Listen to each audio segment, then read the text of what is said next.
Hello friends, welcome to ED action. இன்றைக்கி வந்து சிகப்பரிசி அவலில் வந்து நம்ம லட்டு செய்ய போகிறோங்க. இது ரொம்பவே ஆரோக்கியமானது. எப்படி செய்கிறதுன்னு பார்க்கலாம். இப்போ வாங்க நம்ம வீடியோக்குள்ளே போகலாம்.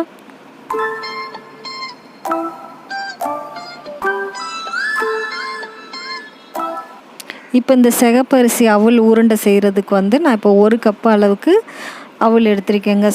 சிகப்பு அவல் தான் எடுத்திருக்கேன். இப்போ அடுப்பு ஆன் பண்ணி ஒரு பாத்திரம் வச்சுருக்கேன். 1 ஸ்பூன் அளவுக்கு நெய் ஊற்றிருக்கேங்க. அதில் இப்போ வந்து இந்த அவலை வந்து நல்லா வறுத்து எடுத்துக்க போகிறோம். நம்ம நல்லா நான் கொஞ்சம் சிவக்கிற அளவுக்கு வறுத்துக்கிறணுங்க. நல்ல வாசனை வரும், அந்த அளவுக்கு வறுத்துக்கிறணுங்க.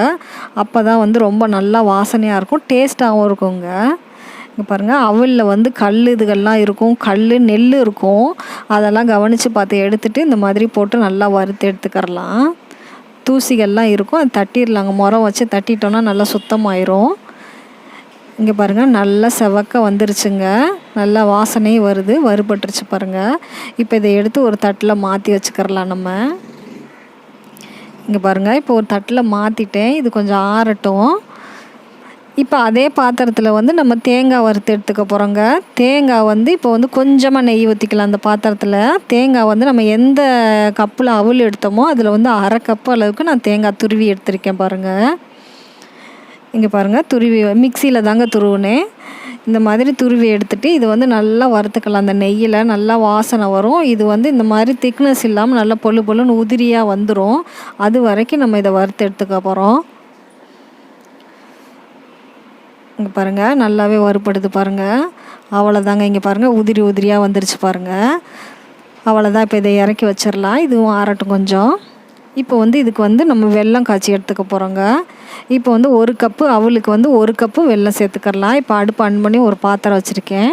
இங்கே பாருங்கள், 1 கப்பு அளவுக்கு வெல்லம் எடுத்திருக்கேன். வெல்லம் லைட்டாக தட்டி எடுத்துக்கிட்டோம்னா சீக்கிரம் கரையுங்க. நான் தட்டி தான் எடுத்திருக்கேன். இப்போ அதே கப்புலேயே 1 கப்பு அளவுக்கு தண்ணி ஊற்றிக்கிறலாம். 1 கப்பு அளவு தண்ணி வந்து நம்மளுக்கு கரெக்டாக இருக்குங்க. உருண்டை பிடிக்கிறதுக்கு கரெக்டாக வரும் இந்த பாகு பதம்லாம் இதுக்கு பார்க்க வேண்டியதில்லை. இப்போ வெல்லம் மட்டும் கரைஞ்சா போதுங்க நம்மளுக்கு. இங்கே பாருங்கள், இப்போ எனக்கு கரைஞ்சிருச்சு. சிம்மிலே வச்சு கரைச்சிட்டோம்னா தண்ணி வற்றாதுங்க.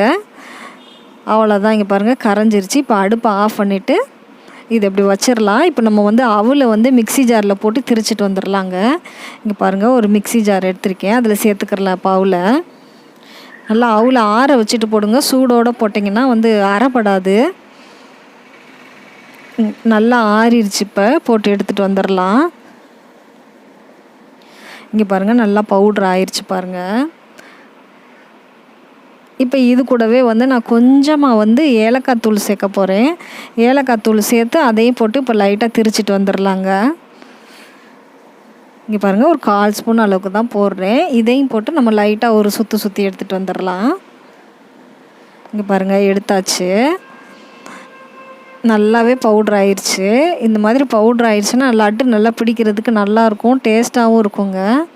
இங்கே பாருங்கள், இப்போ வந்து நம்ம தேங்காய் வறுத்து வச்சுருந்தோம்னா அதே பாத்திரத்துலேயே இப்போ நம்ம அவல் துருவிட்டு இருந்ததையும் சேர்த்துக்கிறலாம் அதுலேயே. இங்கே பாருங்கள், சேர்த்தாச்சு. இப்போ இது ரெண்டையுமே கொஞ்சம் நல்லா மிக்ஸ் பண்ணிக்கிறலாங்க. 2 சேர்கிற மாதிரி கலந்து விட்டுக்கிறலாம். இப்போ பாருங்கள், இதெல்லாம் நல்லா மிக்ஸ் ஆயிடுச்சு. இப்போ வந்து நம்ம வெள்ளைப்பாகு எடுத்து இதில் ஊற்ற போகிறோங்க. நம்மளுக்கு டைம் ஆகி போயிடுச்சுன்னா நீங்கள் வந்து ஊற்ற போகையில் லைட்டாக சூடு பண்ணிவிட்டு ஊற்றுங்க. நம்மளுக்கு அவல் வந்து அதில் நல்லா டக்குன்னு ஊறிடும். அதுக்கு தான் லைட்டாக சூடு பண்ணி ஊற்ற சொல்கிறேன். அதே போல் வெல்லத்தில் வந்து கொஞ்சம் மண் இருக்குங்க. அதனால தான் இந்த மாதிரி கரைச்சி விட்டுட்டு வடிகட்டிடணும். அவ்வளோதாங்க. இப்போ வந்து இது எல்லாமே நல்லா நம்ம மிக்ஸ் பண்ண வேண்டியதான். இங்கே பாருங்கள், தண்ணியாக இருக்கிற மாதிரி இருக்கும். நம்ம கிண்ட நல்லா திக்னஸ் ஆயிரும் பாருங்கள். இங்கே பாருங்கள் எப்படி திக்னஸ் ஆகுதுன்ட்டு. இது வந்து அவல் வந்து நல்லா இழுத்துக்கிறோம். அந்த பாகெல்லாம் நல்லா இழுத்துரும். இங்கே பாருங்கள், நல்லா இப்போ மிக்ஸ் ஆயிடுச்சு. இப்போ வந்து இது வந்து அப்படியே ஒரு 5 நிமிஷம் அப்படியே வச்சிட்டோம்னா இன்னும் நல்லா இழுத்துரும். இங்கே பாருங்கள், நான் இப்போ ஒரு 5 நிமிஷம் வச்சுட்டேங்க. இப்போ நல்லா இழுத்துக்கிட்டு அவல் வந்து நல்லா ஊறி வந்துருச்சு. அவ்வளோதாங்க. இதில் கொஞ்சம் லைட்டாக நெய் சேர்த்துக்கலாம். தேவைன்னா சேர்த்துக்கிறலாங்க. நெய் இல்லாட்டி அப்படியே கூட உருண்டை பிடிச்சிடலாம். உருண்டை பிடிக்க நல்லா ஈஸியாக தான் வந்துடும். இங்கே பாருங்கள், இது எல்லாமே நல்லா மிக்ஸ் பண்ணிடலாம்.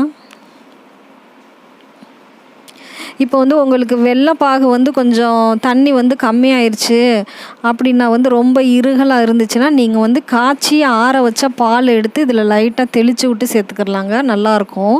நான் இப்போ வந்து 1 கப்பு வெல்லத்துக்கு 1 கப்பு தண்ணி சேர்த்தேன்னா அது கரெக்டாக இருந்துச்சு. உங்களுக்கு வந்து சப்போஸ் அப்படி கொஞ்சம் வெல்லம் வத்திருச்சு அப்படின்னா ஆறின பாலை வந்து லைட்டாக தெளித்து விட்டுக்கோங்க. தெளித்து விட்டுட்டு இப்படி பிடிக்கையில் வந்து நல்லா ஈஸியாக வந்துடும். எனக்கு வெல்லப்பாகுக்கே செய்கிறதுக்கு கரெக்டாக வந்துச்சுங்க. இங்கே பாருங்கள், அவ்வளோதாங்க. உருண்டை பிடிக்கிறதுக்கு ரொம்பவே ஈஸியாகவும் வரும். நல்லா அந்த கையில் ப்ரெஷ் பண்ணி பிடிச்சிங்கன்னா ஈஸியாக வந்துடுங்க. இந்த உருண்டை வந்து நம்மளுக்கு 1 வாரம் நாள் வெளியே வச்சே சாப்பிட்லாங்க, ஃப்ரிட்ஜில் வைக்கணும்லாம் அவசியம் இல்லை. இப்போ நம்ம தேங்காவும் நல்லா வறுத்துட்டோம், செவக்க வறுத்துட்டோம். அதனால வந்து இது கெட்டு போகாதுங்க. நல்லா ஸ்டோர் பண்ணி வச்சுக்கிட்டிங்கன்னா வெளியவே வச்சு சாப்பிட்டுக்கிறலாம். இங்கே பாருங்கள், ரொம்ப சூப்பரான அவல் உருண்டை ரெடி ஆயிடுச்சுங்க. இது குட்டீஸ்களுக்கு ரொம்பவே பிடிக்கும். இதே போல் நீங்களும் ட்ரை பண்ணி பாருங்கள். எப்படி இருந்துச்சு நம்மளுக்கு மறக்காமல் கமெண்டில் சொல்லுங்கள். இங்கே பாருங்கள், எடுத்து காட்டுறேன் பாருங்கள். ரொம்பவே சூப்பராக இருந்துச்சுங்க சாப்பிட்டு பார்த்தாலும். அவ்வளோதான் ஃப்ரெண்ட்ஸ், இந்த லட்டு உருண்டை உங்களுக்கு பிடிச்சிருந்தா லைக் பண்ணுங்கள். தேங்க்யூ ஃபார் வாட்சிங்.